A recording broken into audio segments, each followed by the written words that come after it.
नमस्कार. श्री स्वामी समर्थ. शांतीबन वृद्धाश्रमामध्ये गणपती बाप्पाचं आगमन झालं आणि 7 दिवस कधी निघून गेले आम्हाला कुणालाच कळलं नाही. इतके फास्ट निघून जातात ना बाप्पा बसल्यानंतर की कधी काय होतं कळतच नाही आहे. आणि गणपती बाप्पाच्या आगमनामुळे सगळेजण उत्साही, आनंदी आणि खूप खुश होते. पण आता शेवटी आपल्याला निरोप घेणं भागच आहे. पण आम्ही यावर्षी फक्त बाप्पाची मूर्ती इतकी सुंदर आणि मनमोहक आहे, तर ते विसर्जन न करता त्याच्या जागी आम्ही जी मातीची मूर्ती बनवली होती आमच्या सिस्टरांनी, तर त्या गणपती बाप्पाच्या छोट्याशा मूर्तीचं विसर्जन केलं यावर्षी. आणि ती मूर्ती तशीच ठेवली पुढच्या वर्षीसाठी. आणि मलाही असं वाटतं कुठेतरी की प्रदूषण कुठेतरी थांबलं पाहिजे. पाण्यामध्ये एवढ्या मूर्त्यांचा खच पडलेला असतो, तर ते बघून वाईट वाटतं. आणि आपण किती प्रदूषण करतोय ह्याचं जाणीव कुठेतरी होती. तिथे बऱ्याच ठिकाणी प्लास्टिकच्या पिशव्या, निर्माल्य बेकार अवस्थेत फेकलेलं असतं. कालची जी अवस्था होती ना ती भयानक होती. म्हणजे शिवलिंग जे बनवलं होतं, ठीक आहे असो ते थर्माकोलचं, पण लोक पायंदळी तुडवत होते. आणि त्याचा उपयोग काय? आपण देवदेव करून आणि गाजावाजा करून त्याचा अर्थ नाही आहे. निदान आपण ज्या देवासाठी वस्तू बनवलेल्या आहेत त्या तरी तुम्ही योग्य ठिकाणी त्याची विल्हेवाट लावणं सुद्धा गरजेचं आहे, भले का ते मातीचं असू द्या थर्माकोलचं. पण म्हणतात ना, मनुष्य म्हणजे म्हणजे आपली कुत्री असो मांजरी असो, त्यांना तरी कळतं. कितीतरी व्हिडिओ आपण बघितले होते की पाण्यातनं बॉटल वगैरे काढताना, पण आपली माणसं काही सुधारत नाही. तर अशा प्रकारे आपल्या शांतीबन वृद्धाश्रमामध्ये छानशी आरती झाली. आरती झाल्यावर काटे आजी, माने आजोबा, खरवंडीकर आजोबा सगळेजण सहभागी होते, राऊत आजी. आणि सगळ्यांना आम्ही प्रत्येक वेळेस आरतीचा मान देतच असतो. आणि प्रसादासाठी काय द्यायचं असा प्रश्न प्रत्येक वेळेस असतो. सासूबाईंना सांगितलं आता शिरा करायला, आणि सासूबाईंनी शिरा नक्कीच केलं, पण आम्हाला ती खरोखर खीर वाटली, कारण त्यांच्याकडनं झाली होती थोडीशी पातळ. आणि पेरू कट केले होते. अशा प्रकारे बाप्पांना दाखवलं नैवेद्य आणि प्रसाद द्यायला सुरुवात केली. तर सोहमची आई म्हणजेच आमच्या मावशी तिथे सगळ्या आजी आजोबांची काळजी घेतात. त्यांनी पेरू कट करून आणले, कारण आपल्या आश्रमातले बुरके काका ह्यांनीच काल प्रसाद आणला होता. मग खरवंडीकर बाबांना मूर्ती उचलत पण नव्हती, तरी पण त्यांना इच्छाशक्ती फार अति असते म्हणतात ना.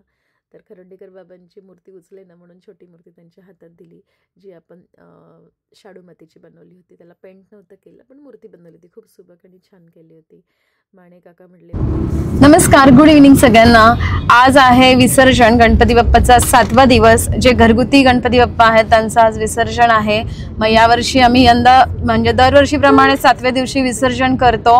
आणि विसर्जनासाठी चाललो आहोत. खरवंडीकर बाबा, त्याच्यानंतर संतोष सर आहेत, कल्पेश सर आहेत, आणि आमचे बुरके काका सुद्धा आले आहेत. कारण विसर्जन म्हटलं की सगळ्यांना अशी उत्सुकता असते, चला आम्ही पण येतो. आणि मलाही खूप उत्सुकता आहे. खरं तर प्रत्येक ठिकाणी हाऊत केले आहेत, पण आम्ही अशा ठिकाणी जाणार आहोत की तो लोकेशन खूप छान आहे. आणि शक्यतो फुलं आणि जे गोष्टी आहेत त्या पाण्यात न टाकता यावर्षी आम्ही असं ठरवलं की जी आपण मूर्ती घेतली ती तशीच ठेवली आहे, कारण प्रदूषण नको ह्या हेतूने.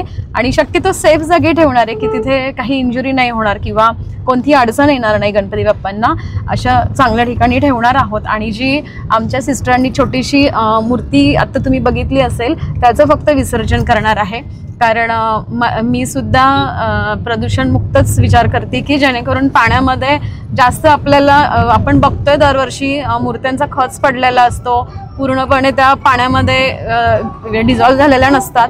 त्याच्यामुळे यावर्षी आम्ही एकच युनिटची म्हणजे एकाच सेंटरची मूर्ती विसर्जन करणार आहोत. तर आपण जर दरवर्षी त्याचं मेंटेनन्स कलरिंग केलं तर ती मूर्ती चांगल्या प्रकारे आपण ठेवू शकतो. पण आपण तसं घरचा गणपती बाप्पा ठेवताना ब्राह्मण काकांना विचारूनच हा डिसिजन घेणं गरजेचं आहे. पण मोठ्या मंडळाचा विचार केला तर मोठ्या मंडळाच्या मूर्त्या त्या तशाच ठेवतात. त्यामुळे आम्ही यावर्षी आश्रमातल्या मूर्त्या तशाच ठेवल्या आहेत, कारण किमतीच्या दृष्टीने सुद्धा आणि प्रदूषणच्या दृष्टीने सुद्धा दोन्ही गोष्टींचा विचार केला आहे. कारण पाण्यात हे करण्यापेक्षा त्या मूर्तीचं आपल्या इथे दर चतुर्थीला वगैरे पूजा आपल्याला करता येईल. तर आम्ही चाललो आहोत आणि लोकेशनला पोहोचल्यावर मी तुम्हाला पुढचे अपडेट देईल. खूप छान लोकेशन आहे. आणि मेन म्हणजे आम्हाला दरवर्षी तिथे का आवडतं, कारण बोटीतून बसून विसर्जन करायला खूप छान वाटतं.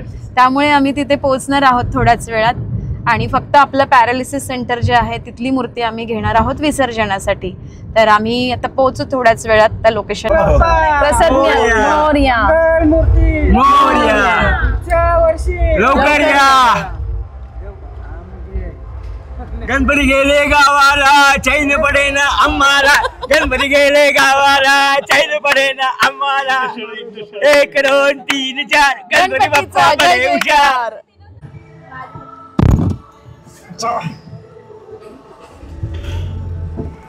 काच खाली घेऊ सर जरा. ए रडा थोडा रडा थोडस रडा. ओ दवे थोडस रडा.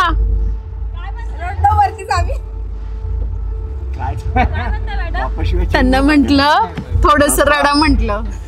रडले की मॅडम सगळे रडले माहिती हो व्हिडिओ करायचं होतं ना. सगळ्यांनी साठवण करण्यासाठी काका. घरातलं कोणी गेले तर मोठ्या व्यक्ती रडत नाही. तो सगळ्यांनी साठवण करण्यासाठी तो स्वतःचं दुःख. मुकुट शोभतो बरा रुंजुंती नूपुरे चरणी घागरिया. जय देव जय मंगल मूर्ती ओ श्री मंगल मूर्ती. दर्शन मात्रे मन स्मरणे मात्रे मन कामना पूर्ती. जय देव जय